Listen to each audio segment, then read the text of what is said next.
Hi, I'm Todd Elbrovitz, and in this lesson we'll look at 10 idioms with the verb pay. Our first two are more commonly used in British English than American English, and they are pay over the odds and pay through the nose, which both mean to pay more for something than it's really worth.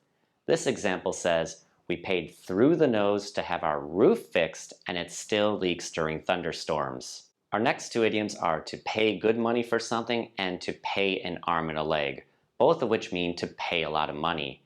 You can use the verb cost with arm and a leg to talk about the price of something. This sentence says, I paid good money for my son's shoes and he outgrew them in less than a month. Here we have pay your dues, which is when you earn something through hard work, long experience, or suffering. We could say she paid her dues and finally got a promotion. Another idiom with pay is pay for itself. If something you buy pays for itself, it allows you to save as much money as you paid when you bought it.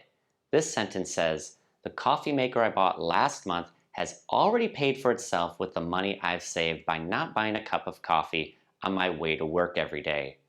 To pay with one's life is to be punished by being put to death. For example, the crime was so horrendous that most of the population believes the suspect should pay with his life if found guilty. We can say they'll be held to pay, and this is something you say in very informal settings to express that you will be very angry at someone if something happens. This example says, they'll be held to pay if this room isn't cleaned before I come home. To rob Peter to pay Paul means to borrow money from one person to pay money you owe someone else.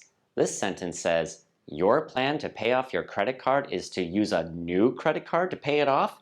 Aren't you just robbing Peter to pay Paul? Finally, we have the idiom pay one's debt to society, which is to be punished for committing a crime, usually time in prison. This example says, the parole board decided that Mr. Blonsky paid his debt to society and could be released from prison early. I hope some of these idioms with the verb pay were new to you. See you in the future!